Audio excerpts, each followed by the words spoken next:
My pleasure to introduce Dr. Jennifer Obaseki, the the managing partner and director of Obaseki and Co. Solicitors. You're welcome, Jennifer. It's nice seeing you. Thank you.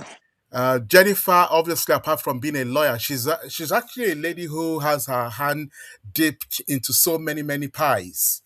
Um, she runs an estate agency. She's a mom. She's a politician as well. I'm a, She doesn't want us I'm to a go down that line. humanitarian.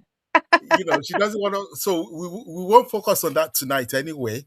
But Yeah. she did run for to become a member of the British Parliament last the last major elections for Tottenham.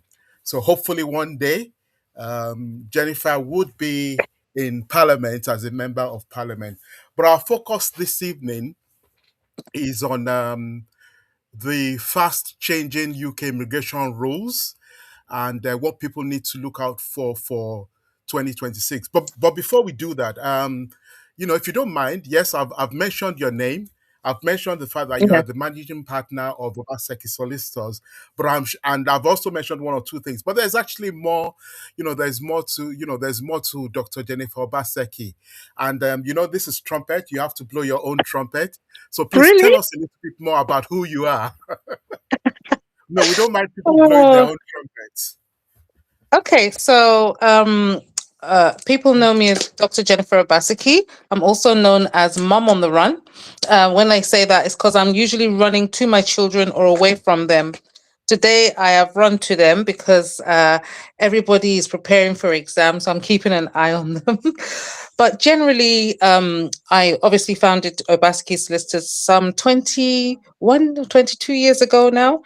And out of that, we spawned the property side of the business. I'm trying to actually take a little bit of a relaxation side of things and do more mentoring, steering, and teaching.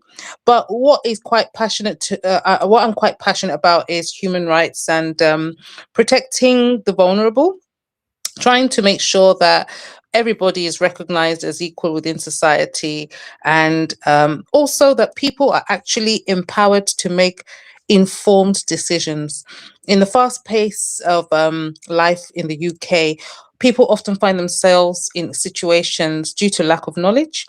And unfortunately, the legal system doesn't mean that everybody qualifies for legal aid or support. So, in that regards, you may have somebody who is in a situation where they are not responsible for a situation, need good representation, but simply can't afford it. We're in an age now where people can do a little bit of self help, but there are organizations out there that can also assist them. So, I really enjoy evenings like this where I get to speak to people about changes that may affect them so that they are well informed and hopefully don't fall foul of any issues. So that's me in a nutshell. Thank you so much, Dr. Jennifer Obaseki. Could you do us a slight favor? I assume you're using a mobile device. Yes, I've had Okay. to use the Now, mobile number. which is fine. The only thing is that we're not getting you in full. So I'm going to Oh, suggest that rather than you have it as portrait, do you mind changing flipping it it to on its landscape. side? Yeah, we'll do that. Is that any better? Any better? Bear with me 1 minute. No, not yet. You know what? Okay, don't worry. Because you flipped the phone, but your image has not flipped with it.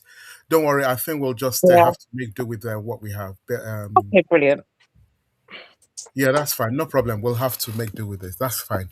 So good. So we're now in 2026. Yes. What do you think people need to be looking out for as Well, far as immigration changes are concerned in UK? thank you. With regards to the changes, the most important thing I would say people need to be fully aware of is the fact that naturalization is changing. So if you have those aunties, uncles who've been sitting down with their indefinite leave to remain saying they don't have the funds or they don't have the requirements to do the naturalization, it's time that you encourage them because things are going to just get worse. Things are going to become much more difficult. Each party, including the Labour Party, apart from, I don't think the Liberal Democrats have actually stated their case. Workers' Party haven't really stated their case. Neither have the Greens. But the major parties, so that's Labour, Reform, Conservative, have all made it very clear that they're going to make it more of an entitlement. So just being here lawfully is not going to be enough. Those are the discussions that are going on at the moment, and they're open until February. So, what you can do is encourage people whom you know may have their indefinite leave to remain but have not applied.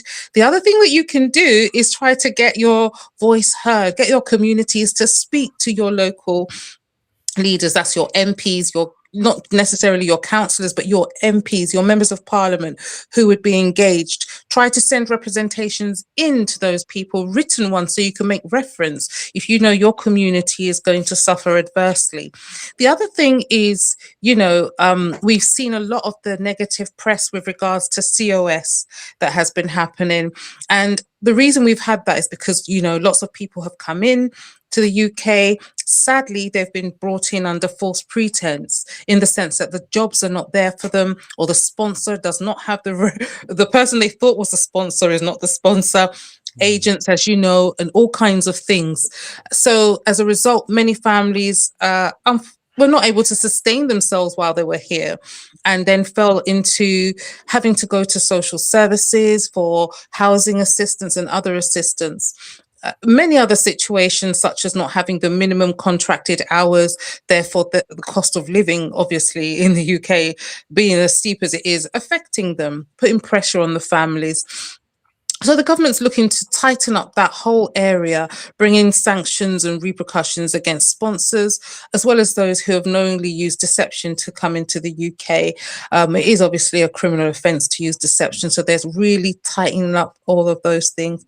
Same as students, tightening up with regards to students. I think before Christmas, there was a young girl who was trending online when she was about to complete, but because she was doing too many hours, her visa was revoked.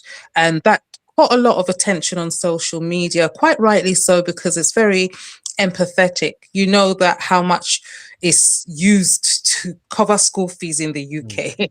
mm, It's no joke. And then to be denied the opportunity to conclude, it was quite harsh. Especially she was in her final year. That was really I would say it was poignant to many people who were in that situation, knowing that she probably had obligations back home, knowing she has the school fees in the UK, the cost of living, and how tempting it is to work those extra hours when you're offered them. But yes, those are some of the main things that are really important that people get to know about. But one of the things that is my main gripe is the fees. We must try to make representations about these costly fees that often make people become overstayers. It's in the thousands, as you know, and it is concerning that the government hasn't really looked at how staggeringly crippling, I would say crippling, the cost of renewing can be for some families. and it's a good thing you say that because my next question, when you actually spoke about naturalization and the fact that Mm, some people have actually left it, my question was going to be, what are the things that actually stops them from, or people going ahead with doing their naturalizations? And obviously, you've mentioned it. There is an issue around fees. So, do you yeah. think, what can really be done? Because it's one thing to talk about it. Is there Yes. anything that can really be done? As I say, campaigning is really, really important because naturalization, you can't actually get the fee waiver for naturalization. For your extensions, you can if you can show a level of hardship or if there's, medical reasons or any other reasons. But for the naturalization, It's you cannot get a fee waiver for it, so that's why many people leave it. With regards to what should be done, it really has to be a level of campaigning, and I believe that there has to be that pressure to let the government realize that it's strenuous enough. The hurdles that are there, the language, Mm, the life in the UK, the mm, character assessment, that's all there. Eh, to now add such, the 1,000 plus that it is on top of 2,000 even that it is now, it's a very, very, it's insurmountable for many people. That's why so many just leave it. That's why so many just park it to the side, and the cost of living means that they never ever are able to catch up and meet it. Hopefully, there will be changes, positive change, because if you put barriers for people to integrate into society, then you still continue to leave people on the periphery, and it leaves those people vulnerable to exploitation. mm, It leaves people so highly vulnerable to exploitation that it's rightly so something that we have to keep as a real something that's at the forefront, that we continue to campaign so that everybody who's eligible it's accessible for them. We can't make it so arduous, otherwise again people will just not integrate properly and fully and mm. feel part and connected as they ought to. Okay. Thank you so much for that. So, apart from naturalization, or in terms of where you think people need to focus on, Right. are there any other You areas know, that you people, think yes, you yes. know Many will people be came high up in on the under the EU agenda? banner. Yeah. Many people came in under the EU banner. And as a result of that, their extended relatives at times either were not brought along with them, children left in their home country, or rather than their adopted country. So where they've settled in European countries, then come to the UK to work or to do whatever it is they've chosen to do, then extended family members, children, parents have sometimes not come along with them. But if they've had their pre-settled status or settled status in the UK, then they can ask for their dependent relatives to come in. So we meet a lot of people that either even sincerely did not know about having to get their settled status sorted during the cutoff time in 2020, in 2021 or so. And as a result of that, they are now sort of getting older, trying to claim things and having problems. Even though if you've missed the deadline, you can still try to sort your pre-settled and settled status in the UK. And the way you do that is you make your representations to the Home Office, you outline why it is that you missed the deadline, and then you provide evidence of the fact that you were here in the United Kingdom. If you can do that, then they actually have to look at the application. There is no fee for these applications, they're done online. The Home Office announced today that if you have received pre-settled status in the past, they're going to remove that obligation to make the application for settlement. Why is that important? It's important because so many people have fallen through the cracks due to bad communication. So you don't need to make an application, it will come automatically to you. So if you're an EU national, you've been here exercising your treaty right, or you're a dependent of an EU national and you've been here, if you have pre-settled status, you should have received an email today. That's how fresh that one is today, outlining that you no longer need to apply for settled status. It should be done automatically.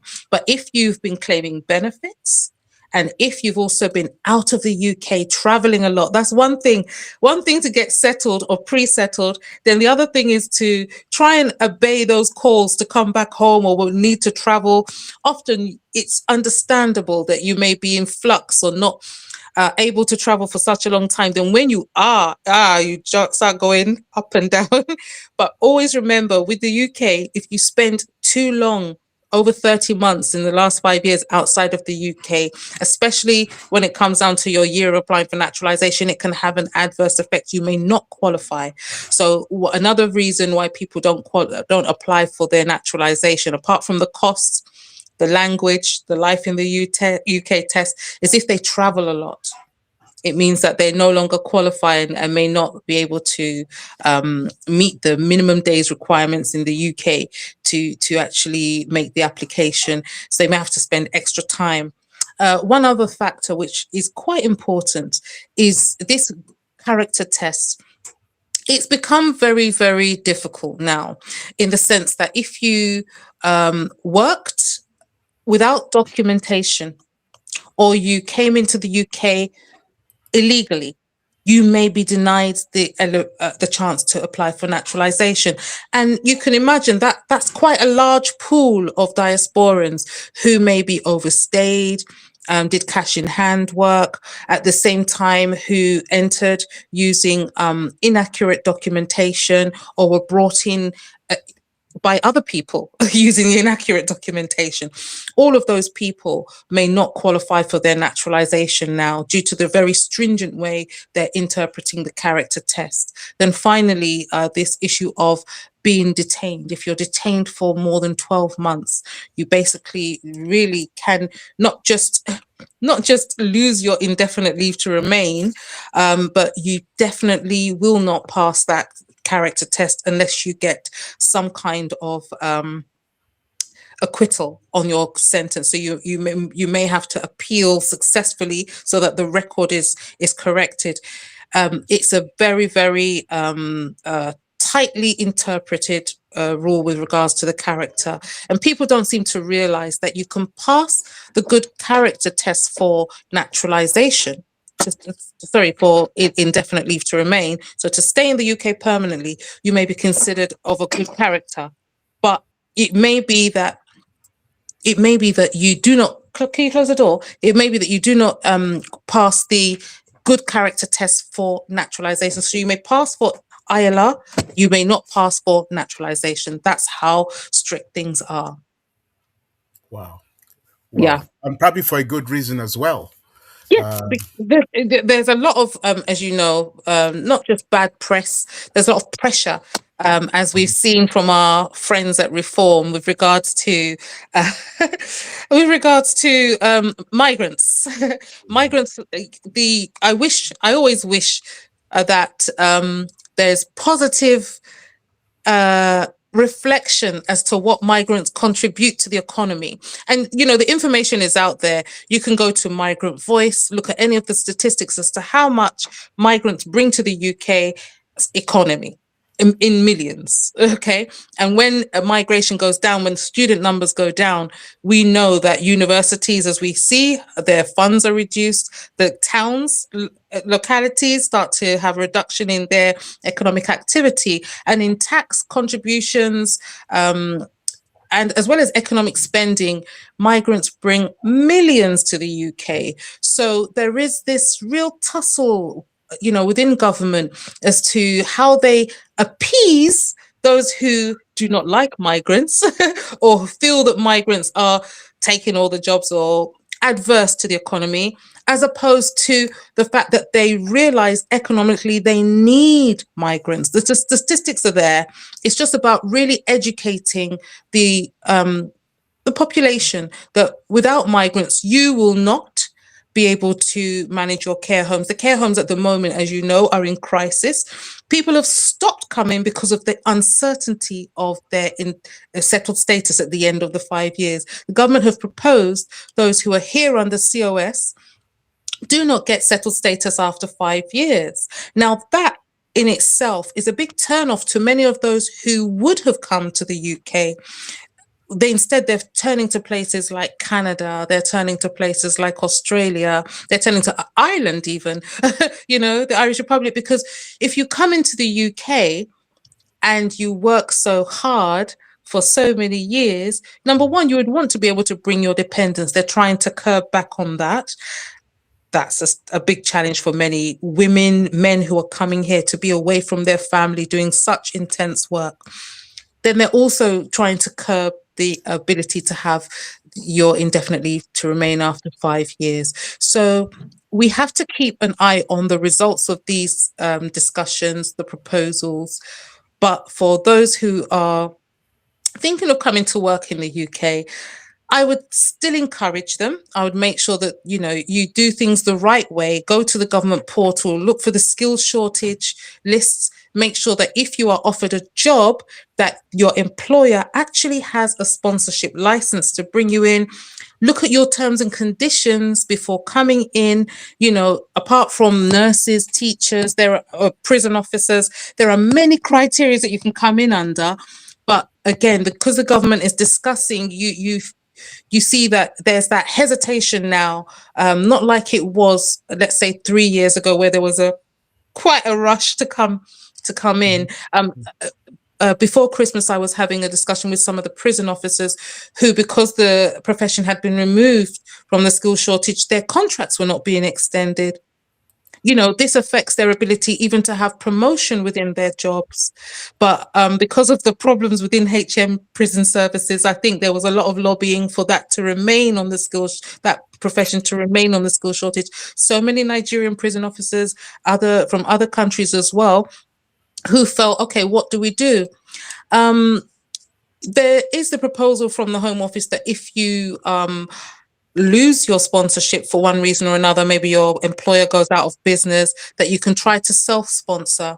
And an analogy that I'd like to give people is, if you're a nurse or if you're a prison officer like that, you may have to go and establish your own company, then start to look for the contract, and then apply for your own sponsorship license for that company and sponsor yourself effectively as a worker. But, these things all have their bureaucratic elements. Running a company in the UK is not straightforward.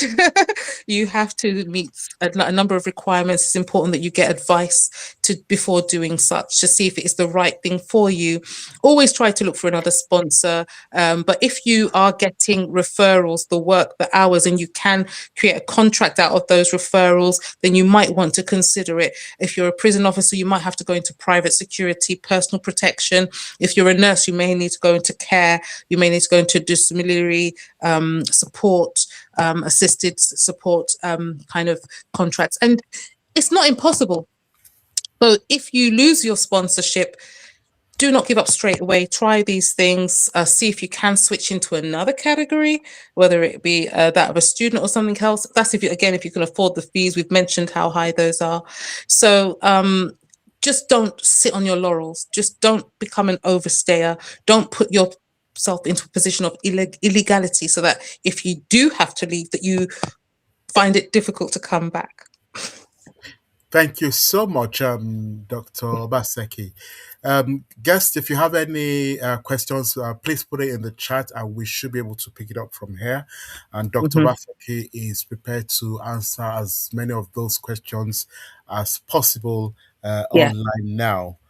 Um, I like something you mentioned, because you've sort of dipped into my next question to an extent.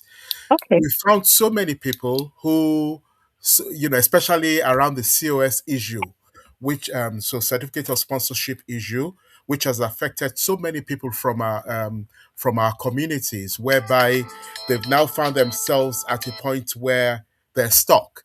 So, Yeah. the question, and I know that something that has been coming up is the whole idea that, okay, you can set up companies for certain jobs, you cannot set up for certain jobs, and so on. Could you just you know try to explain what the requirements are, what kind of jobs can fit that? I know you just mentioned a couple of examples now, but Yeah. is there something like a criteria or something that really determines what the kind of jobs are that you could do? As a typical example, in fact, what I think I've heard quite often now is people now going into African grocery shops. We've seen quite a few people who have now set up African grocery shops simply because they became stuck with the COS problem. So yeah, so if you could just throw a little bit more light on this area. Yeah, sure. You can start a company doing anything. That's the thing you have to remember. And the skill shortage list is a specific list in which you can come or employ people from outside of the UK.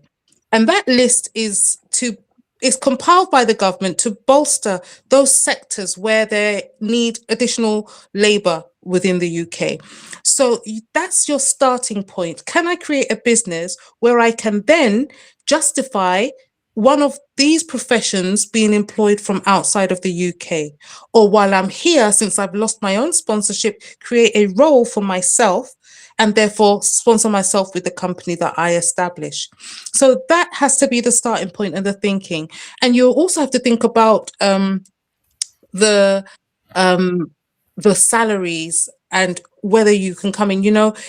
People don't seem to realize that there's different tiers. Obviously, there's the highly skilled, there's the graduate, there's different levels. So you start thinking about the different sponsorship categories, the actual field of work, if it's on the skill shortage list, if it falls into another exemplary category under the graduate is quite wide. It's not limited to the skill shortage. And then you build your business around that. That's the way to do it, or that's the way I would suggest doing it. The reason why groceries are important is you can then think about the technical element, the business element, people coming in under the graduate element. So it gives you that variant, especially online now. So the groceries that most of these grocery stores, rather, that most of the people are founding, it's not just the uh, consumer element that they're sort of filling roles for. Not at all. It is the structural management side that they're saying, okay, we can fit into here. And one of the reasons why that's popular is the one thing that us Africans like is what? Our food. Mhm. Quite I frankly. know. So anything around that supply chain, whether it's sourcing, whether it's import, whether it's standards, whether it's quality assurance, whether it's compliance, you can imagine people that can fit into the different roles along that supply chain. And that's why it's popular. Again, it's a good thing because, we all like our food. Okay. Thanks for that explanation. So, just before we try and bring this to a close, would you say there's any other, is there any other advice that you think you'd want to pass on to, to our audience? Yes. I would like people to realize that the one thing that we're guaranteed to do is to change. And we see a lot of people who come in as dependents, or we see people that have situations, whether it be domestic violence, relationship breakdown. I would say, first of all, don't panic. If you're in a situation where you are being exploited, where there's a level of vulnerability, reach out for help. If you are feeling that legal fees are a barrier, please don't. Our practice always offers a free clinic on Fridays. You do have to book. There are other organizations out there, such as Praxis. I know that the British Nigeria Law Forum, which I'm the former chair of, I'm trying to make sure that we offer a free legal clinic in conjunction with the embassy. The reason why that's important is we see people who have issues, whether it be social services, the criminal allegations, students who running out of finance.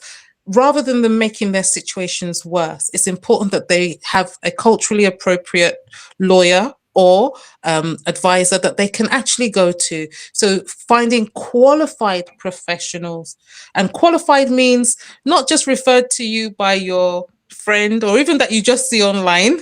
It means it means them having the proper legal qualification and experience, insurance, and expertise to deal with your situation, because many people may not tell you how they got their status resolved. They may have told one or two, white lies. They may have done other things even.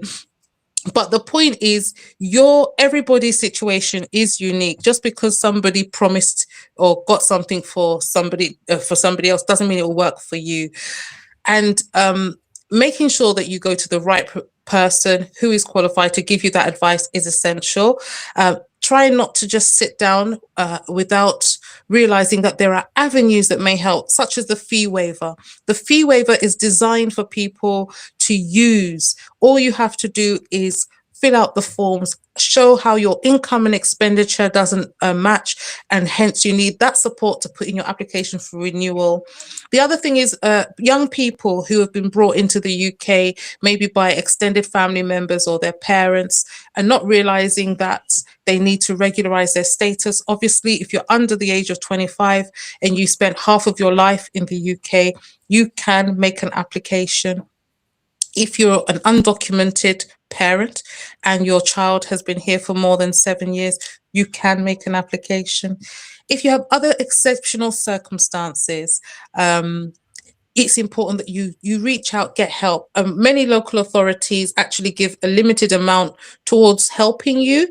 If you're in a failed asylum seeker from not from a country that's considered to be on the white list, but if you're a failed asylum seeker, you may get legal aid. And if your legal aid is refused for immigration, the local authority may pay for you to get a second opinion.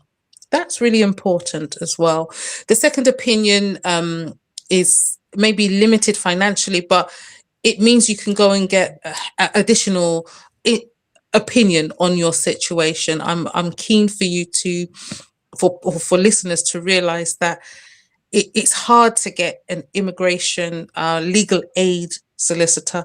So that is why, if you are going to a qualified immigration advisor or an immigration solicitor, they really must be experienced in providing you with that service, not just suddenly pivoting into it because you're offering to pay them. You must make sure that they've got a good track record, check out their reviews, try to see if they've got any clear examples that they've dealt with this type of thing before. Let them put your chances of success in writing. So what is my chance of success? Is it 70%? Is it 90%? Is it 2%? Is it zero? Because, it's a lot of money that that you expend on these things. Really, really important. If your relationship breaks down, do not panic. Seek advice. And it could be a child and a parent relationship. We've seen children being sent back home and children challenging that sending back home. And most recently, a case of a boy that was sent back to Ghana. So once again, immigration is not just about asylum, COS, and human rights. So you have these elements that are around children. So I'm very keen to make sure that children are not left in positions where their futures are so severely or adversely affected because of decisions made when they were young around their immigration situation. You don't want them, as you say, landlocked in a position where they can't travel. I call it being landlocked when you're stuck in a country, not able to study, not able to work, not able to travel. You're just locked there because there's been some misunderstanding or erroneous decision making with regards to immigration. If you have to leave, make it done in such a way that you can always come back. So don't overstay. If you can avoid it, please do. Then there was just really the elements of check and send. Naturalization is what we started with. It's what I'll go back to. If you are not sure, some local authorities have a check and send service. That means they will not give you legal advice, but they will check the substance of your documents. So if you've not overstayed and you have good character, you've never been arrested, it may be quite straightforward. But if you have overstayed and entered the UK illegally, worked illegally, then you do need to have a level of representation. You do need legal advice. But if it's straightforward, you do look at that. Then the .gov website, it's a wealth of information. So don't just listen to what I'm advising. Go there, have a look first, inquire with your own mindset, like, should I do this? Can I do that? The Home Office do have a call service, but it's quite costly to call. And then you may not also get accurate information. So if you do call the Home Office to ask for information, make a note of the date and the time and the name of the person you speak to. Because if the information turns out to be wrong, you want to be able to refer back to, I called on this day, I explained my situation, kind of thing. So yes, that's a lot all in one go, but I hope quite important, relevant information. If you've been trafficked, again, that's another area that people don't really talk about a lot. But if you've been promised work in the UK and you're brought in and you're exploited, then there are laws around that. You may be able to make an application under the trafficking provisions that are in place, as well as human rights. Asylum. There's also the trafficking provision that people can make claims under. Uh, Domestic violence, very big one. We can't leave without talking about that.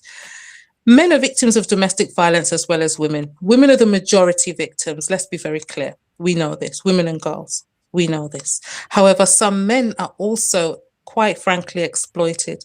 And that can be done so subtly in plain sight. So that could be men being brought in under the promise of marriage, men being living with women under the promise of marriage, made to work, pay the rent, do other things. It could also be men who marry and are brought into the UK and made to work for the family of the in-law and not being paid properly and cause obvious upset. It can be physical as well. So there is abuse, as everybody knows, which is physical, which is the most prevalent that we all know about. But then there's coercive control, there's financial abuse. There may be situations which we, have experience dealing with, where a spouse may not provide the documents or the finances for the other to make their application. And that Mm. can be a big challenge because you're emotionally tied to that person because of the relationship. Then you are again feeling so obligated to do what they tell you to do, whether it's good or bad, because you want to stay in the country. You need to, and the promises, the time goes. We see a lot of that, unfortunately. And the important thing for you to know is there's help out there. There's organizations that can support you. It's important to get evidence. So try to report to a GP, try to report to some of the charities that are out there. Quite important. There is one element again, when relationships break down and there's children involved, it can also be a problem with the spouse that is not documented and their immigration. Do not feel that because you do not have a British passport or you're waiting for your Home Office papers that you cannot make applications to see your children. If the children are in the UK and this is their place of residence, even if all of you are on a dependent visa. So if the child is a dependent, spouse is a dependent, and you are a main applicant or you're a dependent, just because you're not living here permanently or haven't got your indefinite leave to remain, doesn't mean you cannot make an application to the family court to deal with issues of child arrangements. And child arrangements is, who does the child live with? How many times do I see the child, etc. So when immigration and family law and children's law overlap, it can feel very overwhelming because the system here is very intricate.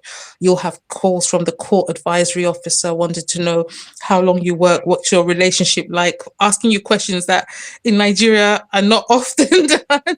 But the one thing I would say, if you're in that situation, is try to cooperate with the process, try to get legal advice, really, really important from the get-go. You may be eligible for legal aid, especially if there's domestic violence involved. And if you're not, and you're maybe subject to false allegations, which can happen because everybody wants paper. Now you did this, you did that. I will tell them how you did this. I'll tell them how you did that. Don't be afraid. Everybody has skeletons. Everybody's human. And judges are just interested in what is in the best interest for this child. So really important that you speak to your legal advisors, be honest about your situation, try to get somebody who's culturally appropriate that will understand your situation fully and that you can communicate best with. Thank you so much, Dr. Jennifer Obaseki. It's really been a pleasure having you. If people needed to reach you, how exactly can they reach you for further information? Wonderful. I want to encourage everybody to try to reach out through Obaseki Solicitors website. You can go that way and leave a message. Alternatively, you can send an email straight through to info@obasekisolicitors.com. So that's info@obaseki, OBASEKI solicitors with an S.com. You can also reach out to me through LinkedIn. you can go to Dr. Jennifer Obaseki on LinkedIn and send me a message there. You can actually book through there as well. And if you're in a situation and you don't want to come to Obaseki Solicitors, you can go to the Law Society. The Law Society has a website, and you can type in a details for the type of lawyer you're looking for and your postcode, and it will find one near you. As I've said, just make sure that you look for the fact that they are qualified and experienced in the area that you're needing a service in. Okay. Okay, thank you so much. So we're just going to put that up on screen very quickly.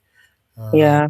I can my give you the number, which is 0207 once you've finished. 0207 739 7549. That's uh, 0207 739 7549. Thank you so much.